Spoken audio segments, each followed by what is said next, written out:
This is Lathyrus, the best bard main. Until now, because today I decided to take a cosmic journey into the Summoner's Rift, aka play bard. For the next 10 hours I roamed with him, made some espressos, and collected a lot of chimes on the way. My voice started to fade.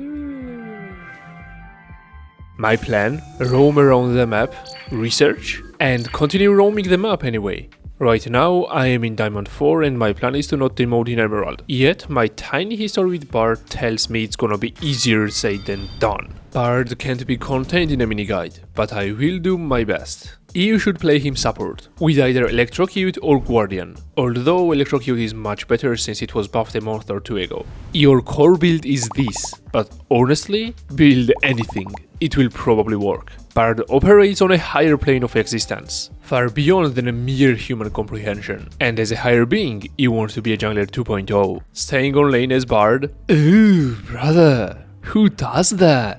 That's a scene. Reportable actually. Ooh. That's why I will rate my skills based on these 3 metrics. Roaming, chimes per minute, and the espresso taste. I think my skills looked like so before the challenge. By the way, we are really close to 250 subs, but can we hit 300 subs after this video? Let's see.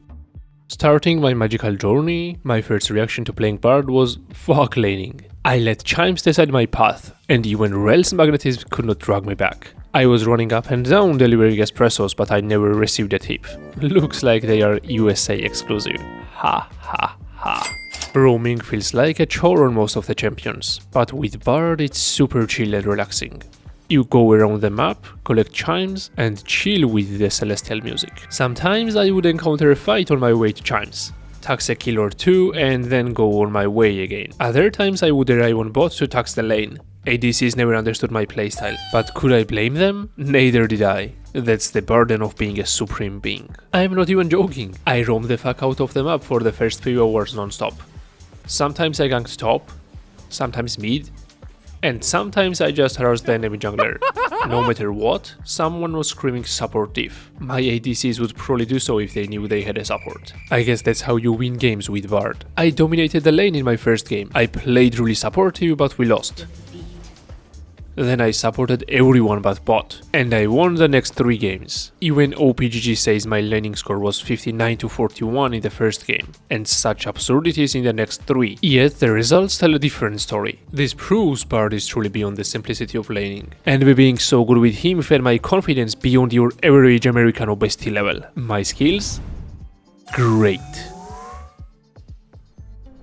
That's when my beginner's luck ran out. I increased my tariffs too much, and it trumped on me. That probably explains why I lost 5 out of the next 6 games. The good thing is I had some LP buffer, and the win was between the losses, so I did not demote, although I hit 0 LP once or twice. So, what exactly happened? Looks like acting like IRS is not the best playstyle for Bard. Having a game changer ultimate that also affects your team turns out not to be the best thing in my hands. But me and my golden team still had a lot of fun though. You're a bitch! Fuck you! It was not all bad, and I was not doing as poorly as 5 losses sound like. The problem is I was not consistent. Sometimes I would pull off insanely good plays, but other times I would single-handedly lose a 1 game. The ult is just a double-edged sword, and I kept hitting myself with it more often than the enemies. And it shows off on my skills rating. At this point I realized it was time to research this champ, simply because Bard is too hard. I rushed to YouTube in hopes to find a great Bard guide. If you want a simple introduction, this 3-minute guide might serve you well. If you look for a complete guide, you can look through Lathyrus' YouTube channel. He has a complete Bard guide and a coaching session there. Here are some of the most important points I found. Bard is kinda like Kayle. Strong at level 1, very weak at levels 2 to 5, and then scales well into the late game. Chimes are not the main objective. You should collect them while roaming, warding, or pathing to lane, not vice versa. You should not ward because chimes got you there, or gank because your chimes brought you to mid lane. Think of them as side quests. Collect them as you go to your main objective, like roaming mid. Your abilities are multiple in ones. For example, your Q is a poke material for the first part of the game, then it becomes a disengage or an engage tool. Your W should mostly be used for healing at first, but then it could be used for move speed to reposition, escape, or etc. Your ult is versatile, and I mean versatile.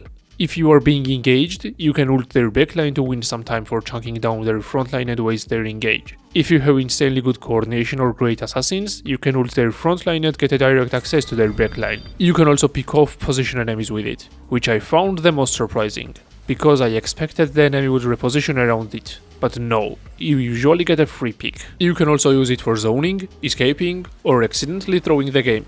The possibilities are endless. And if all else fails, just ult your ADC. They usually stay to kill ADCs and you get to collect some chimes and reports for another day. Now, equipped with the immense celestial knowledge, I hopped on to play some more games, ready to restore my LP. I stayed on my lane a lot more often than before. It was pretty chill and relaxing. No one bothered us and we scaled freely. I guess this is what a life on a farm is like. We did actually play it well and eventually won the game. I can say the same for the next two games. I had a great start in the next game, killed bot a few times, secured drakes, progressed forward and all, but we had a miscoordination after miscoordinations, throwing a free win. The enemy team also played well around Trundle split pushing 24/7, creating chaos in our team. Till this point I was still experimenting with my build. I liked Static Shoe a lot, and I did not want to throw it away. Lazarus also advised to get Swifties instead of Symbiotic Souls. He says BARD already has enough out of combat move speed, does not recoil as much, and saving the gold to rush Deadman's plate as soon as possible was the correct way to go. I had a really hard time giving up on Symbiotic Souls. Okay, I'm tired of this. I found a cool tech which I enjoyed a lot. If you collect chimes before recalling, you get to keep your bonus move speed in the base. And you zoom over the map insanely fast. It's so fast you can use it straight up for engage. Like Nunu rolling down the lane hitting you with a huge ass snowball. Except I hit them with my Q and my balls. After losing so many games with my build, I swept to what Lazarus preaches.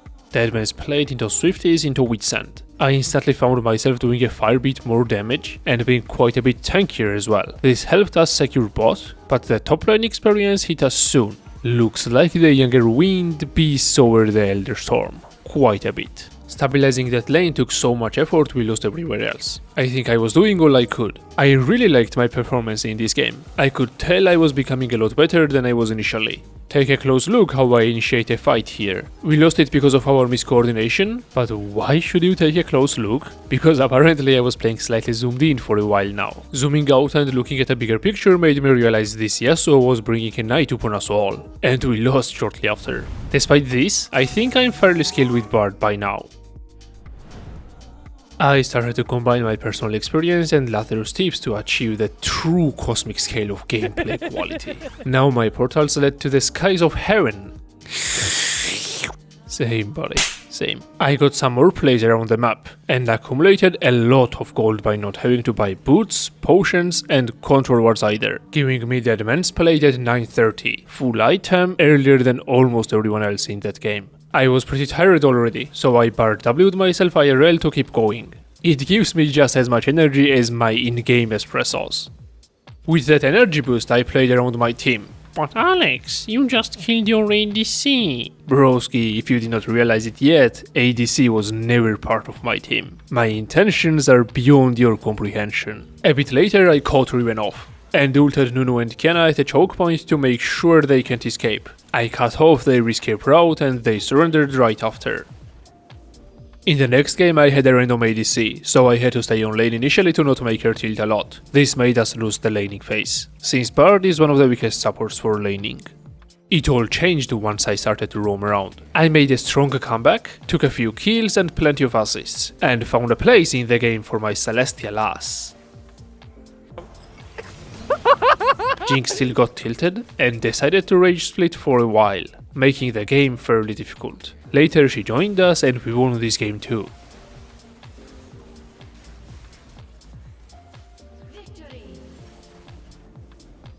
The next game started a lot better, with much better picks, portal engages, far better score and whatnot. But my damage? What the fuck is this? Jhin just exploded out of the blue. Another mystery is how I always throw banger rules now. Does not matter how I do it, it's an absolute banger for my or the enemy team. Here I single-handedly lost us the Elder Dragon, the fight, and put us in a serious disadvantage despite being quite ahead throughout the whole game. Then I had these absolutely unfortunate events. Malza randomly hit the plant, threw me off position, and I died during the CC chain. They pushed mid hard during this timer, and I got a chance to throw this banger ultimate, only to somehow tie it after 30 seconds of fighting. I don't know how, but we still did not win this fight clean. We lost a 5v4 fight afterwards, and I tried my best to save the game by stealing a mid wave. But Malza had a huge wave stacked on bot which I could not clear, so we lost the game.